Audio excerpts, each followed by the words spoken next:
And that's what really frustrates me is the lack of empathy people have when it comes to PTSD. I get it. Not everybody's going to understand it, but don't be so quick to judge someone when you haven't necessarily walked in their shoes. I know we don't like using that phrase, but unless you've experienced it or know someone that's fully experienced it, you're not going to understand the impact that it has on us mentally, emotionally, and physically.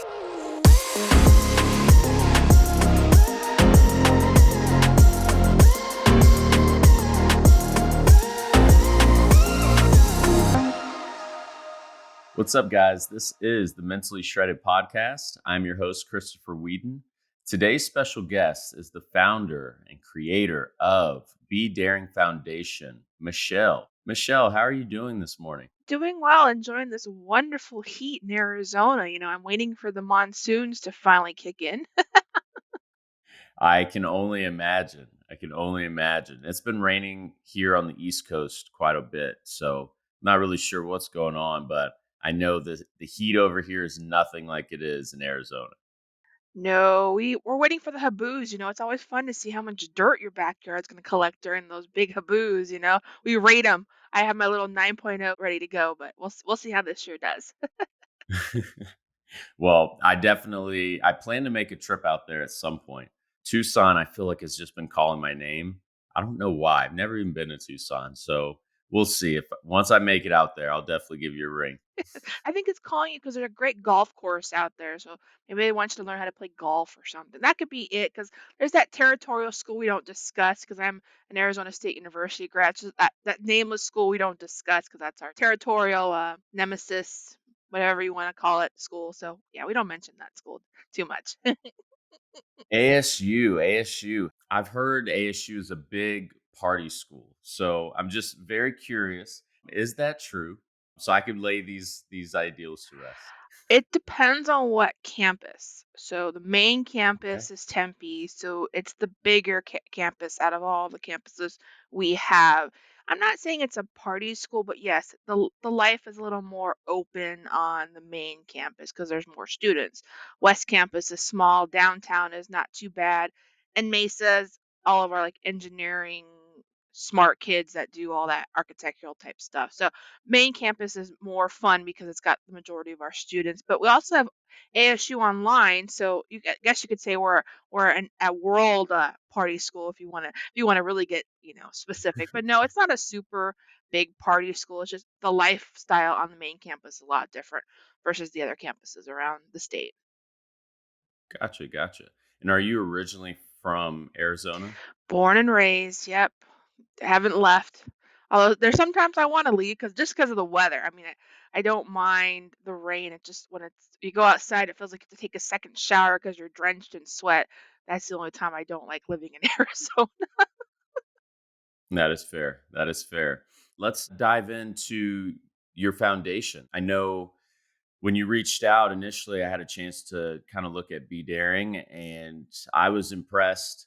And what really caught my eye is the fact that our missions are the same, right? We want to change the stigma in mental health. We want to eradicate that stigma.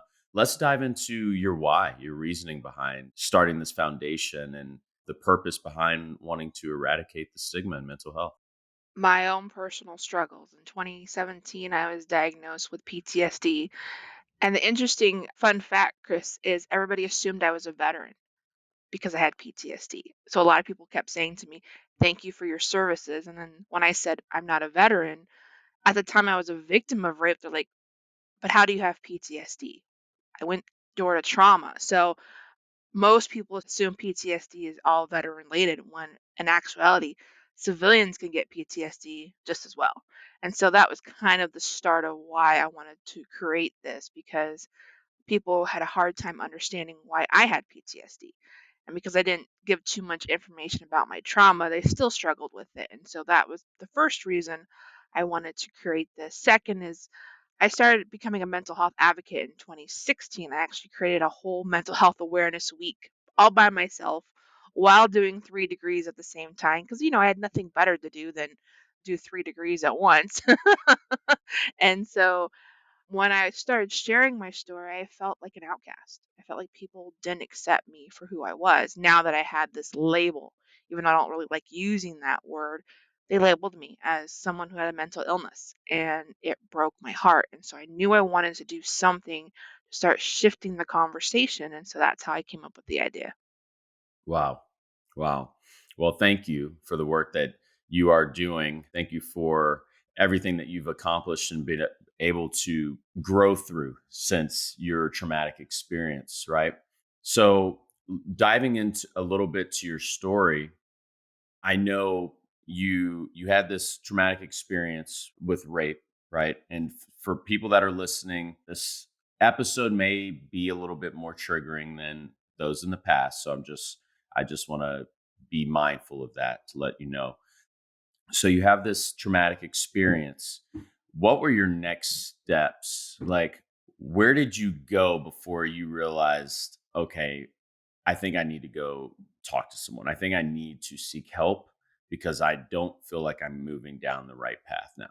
It was actually, I was on campus and I went into the ladies' room and I broke down and cried. I just sat there because it triggered my PTSD because of where I was sexually assaulted. And so I sat there and I was like, I've got to find someone to help. And thankfully, I had been working with this counselor already on campus who diagnosed me with my PTSD. So I went back and we had conversations and it was helpful. But the one thing missing was a community where I could go and talk to. You know, when you think of like Alcohol Anonymous, there's a group already established. But for the mental health community, there's not really a group established of peers. Most is like counselors, therapists, but no peer support. And so that was my driving force is we've got to create a community for peers that don't have that piece of paper, that don't have those letters after their last name.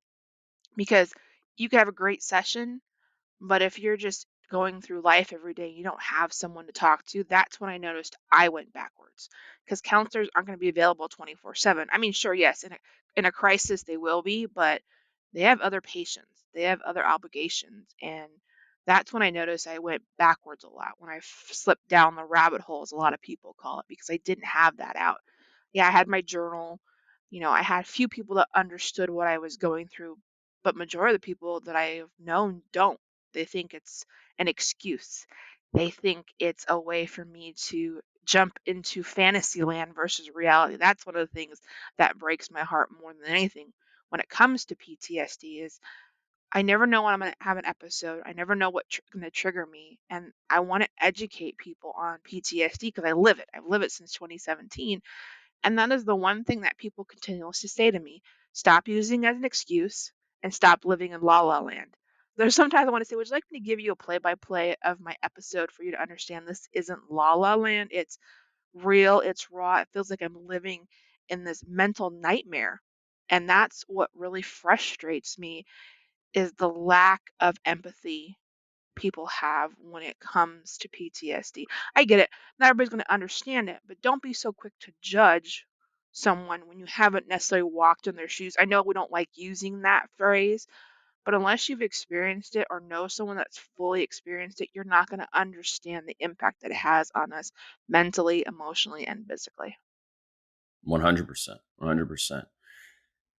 When you when you're sharing that story, my mind automatically goes to, why I started my business, Mentally Shredded, right? No one can see what I'm doing for my mind. No one can see mentally what I'm going through.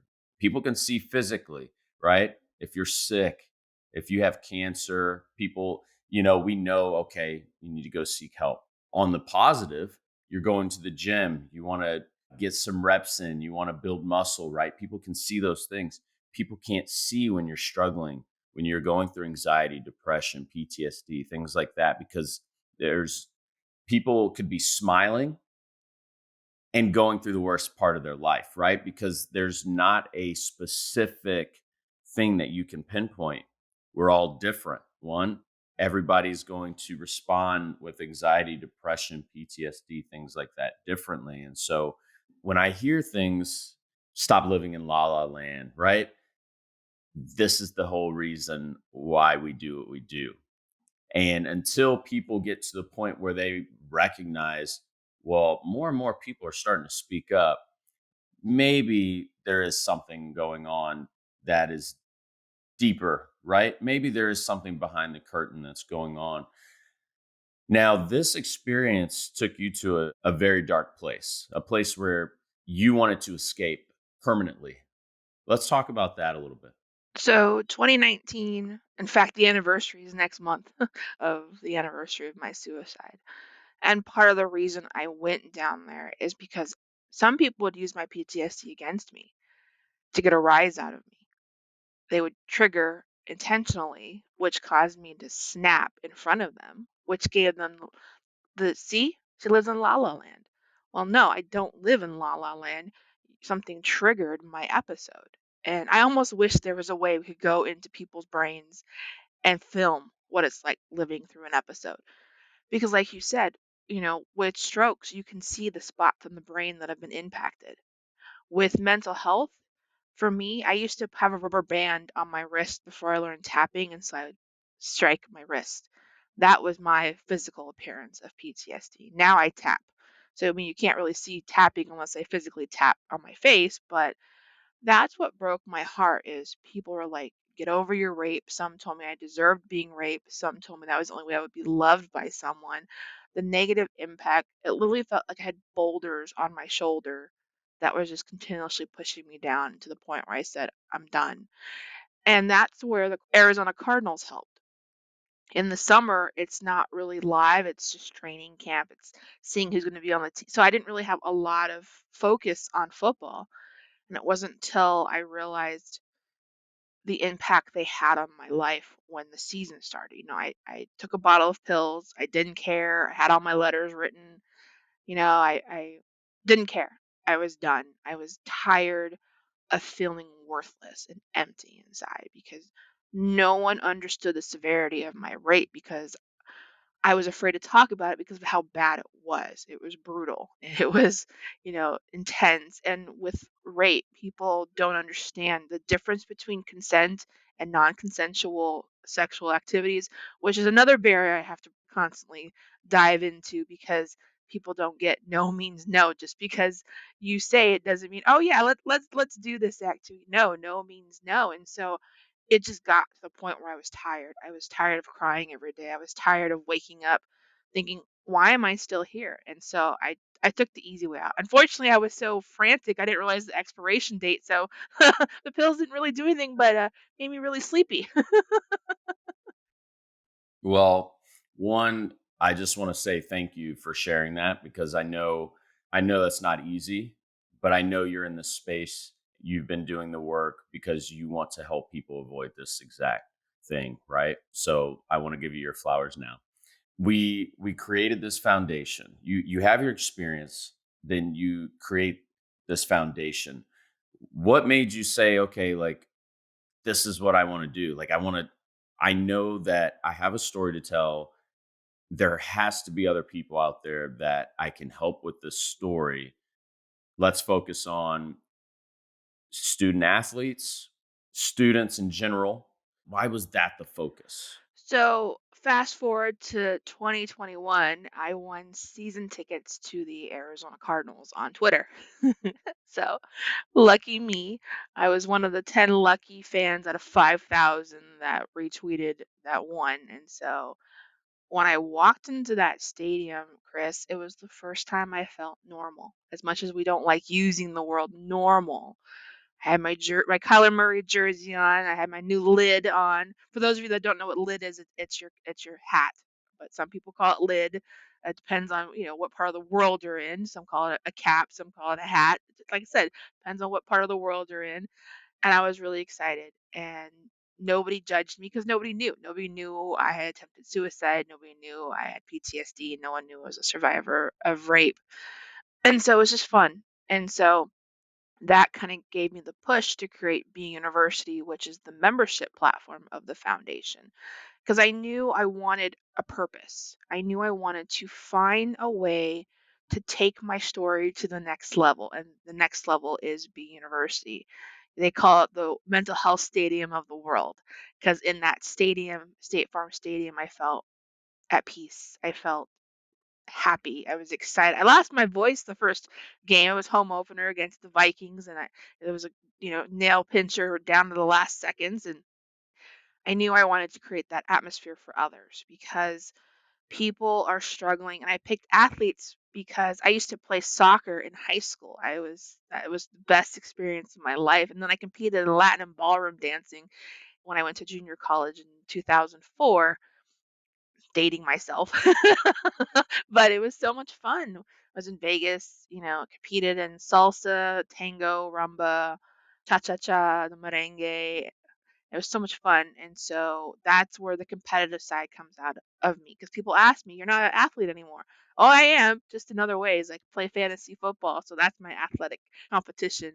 I love playing fantasy football, and I'm a researcher, and so I saw athletes dying by suicide increasing too fast, too quickly over the past 2 to 3 years, and so I could have been one of those statistics, even though I'm not an athlete anymore. I am technically an athlete because I competed back in the day. I could have been one of those statistics.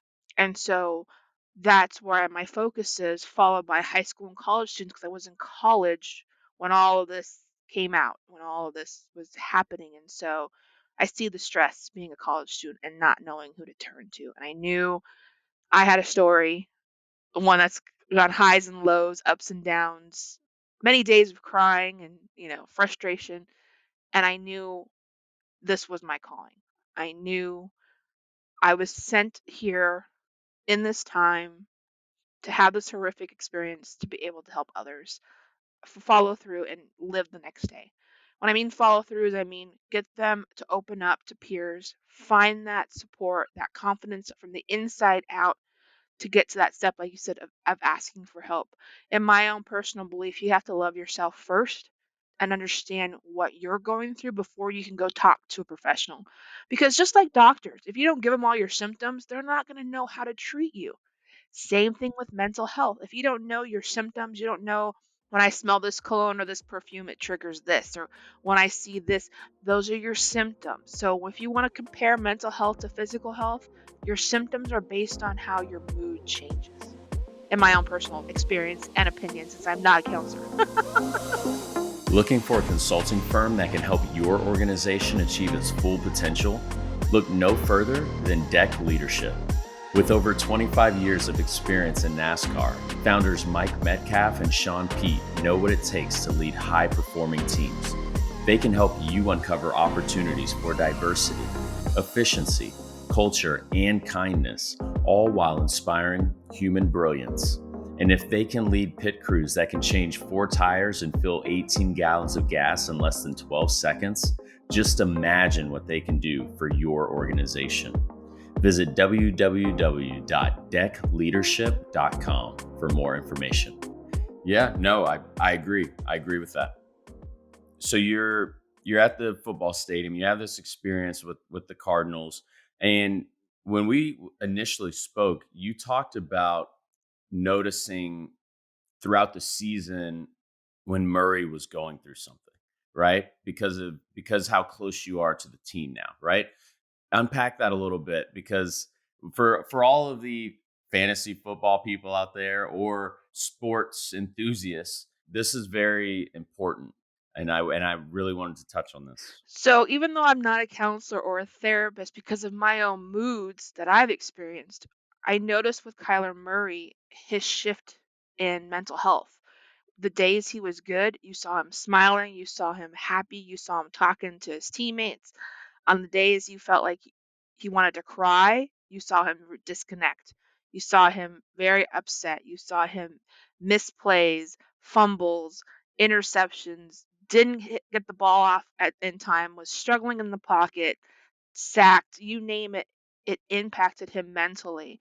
And in my own personal opinion, I think part of the reason is the disconnect from his coach. His coach was in his 40s. Here's Kyler in his 20s. And I believe, in my own personal opinion, older people have a difficult time giving constructive criticism to those in their 20s because they're worried of the impact it's going to have on them. Because if you looked at our backup quarterback, Colt McCoy, he's a little bit older. Cliff had no problem telling him, hey, dude, that play was horrible. Let's try this.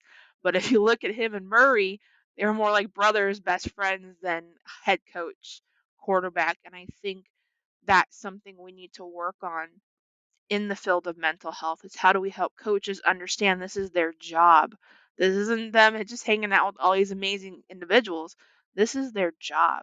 I think the more normal we can create this lesson, the better the understanding they're going to have. Hmm. I agree. I agree. That is exactly why I'm connecting you with a sports psychologist to be able to assist some of your friends and athletes out in the Arizona area. Moving forward, you developed a 5K. Phoenix Suns were a partner. Let's talk about that because people are starting they began to notice what you were doing in the area. That was amazing. 2020, before COVID decided to take over the world, we had it at Footprint Arena. They reached out and, they do a lot of events with nonprofits and organizations. And so I told them my dream was to do a 5K. And so we worked together and we had 400 people come to my first 5K. It was a lot of fun. Was not fun planning it because there's so many, you got to get barricades, you got to get this, you got to get that. That was at least my least favorite part, but he had the gorilla there. It was just an amazing experience. The news came out, and that was the first time I was interviewed to share my story about what I'd been through. And, being a woman who's contemplated suicide to actually following through a few years, it was tough.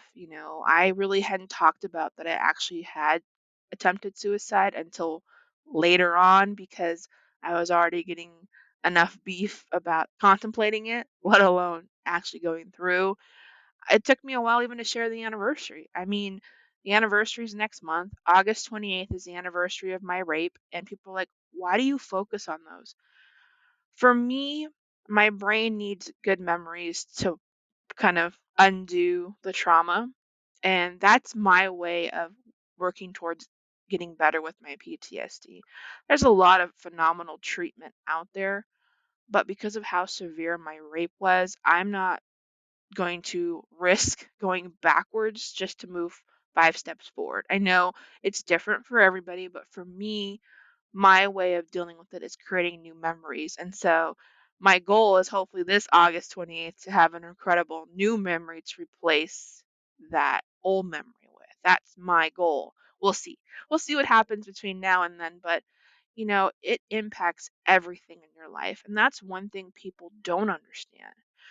To me, mental illness is the wrong word to use because when I think of an illness, I think of a flu, a cold, short, sweet, to the point, not dragged out. Because to me, dragged out is like cancer or hepatitis or something that continuously comes, potentially could come back or stay with us long term. Same thing with PTSD. It may get better, but it's always going to be a part of our life. It just depends on how we allow it to be a part of our life. And so we really need to change the language, in my opinion, from mental illness to something else because illness, like I said, does not resonate with what a lot of individuals are going through. It may subside for a while, go dormant in a way, but it's going to come back eventually. Something is going to potentially trigger that anxiety or that depression or that PTSD or even bipolar or schizophrenia. There's so many different conditions that are out there that people aren't even aware of because they're so focused on how do we talk about this? Let's not focus on how we talk about it because each individual is going to be different.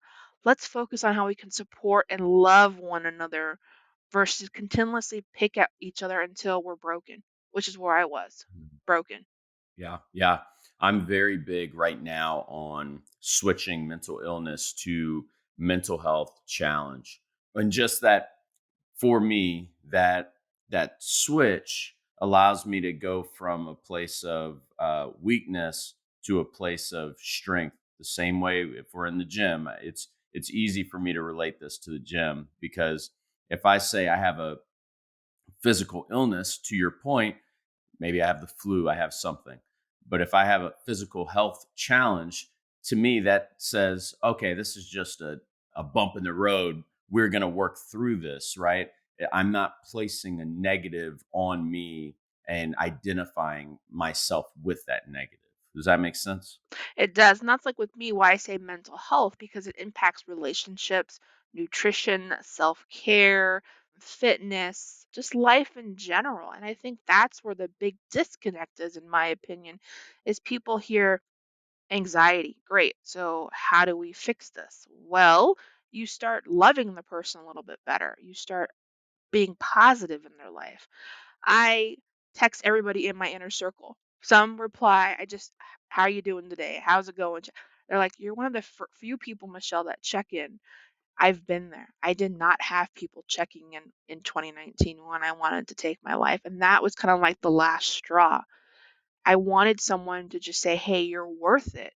I wasn't necessarily wanting them to come dive into my situation. I just wanted someone to tell me I was worth checking on. And I didn't Mhm. have that. And that frustrated me because I felt like people were saying one thing to my face, but behind my back didn't really mean what they were saying. So the trust issue went away. Trusting people is so Yeah. hard for me because of everything I've been through, and that's something I want to change. Trust. I'm not saying trust everybody with your entire life and hand over your bank account. No, no, that's not what I'm saying. But trust enough to where you say, "Hey, Chris, can we talk for 10 minutes when you have some time? Because I just need to let it out." And a lot of people don't have that support system, which is where B University is going to come in. We're going to be your support system, whether it's you just taking a course or listen to a podcast like Chris's, or just being able to have that out where they can come and find new information, find new tools, because that's what this world needs, more tools. There's a lot of phenomenal organizations out there, but there's a lot of missing pieces. And we need to start putting that puzzle together. So in 5 years, this is an okay conversation to have where we can all come together and talk about a mental health condition or mental health or whatever words people feel comfortable using. I don't like challenge. Sometimes challenge kind of bothers me, but I think it depends, like you said, on Okay. how you word it. Because challenge to me is like, okay, I have a hole in my wall. How can and it's in the wrong shape. So it's a challenge to me. How can I figure out how to put Mhm. a shape in there to cover it? So that's a challenge to me. So I think explanation is what's really going to help change the conversation. But when you use a word like challenge, to me, challenge is like, okay, I'm going to challenge Chris to a hot dog competition and let's see who. So that's, see, me, that challenge is different, which is why Yeah. language is so hard in the mental health space because you don't Mm. know what to use because everybody's going to see it differently.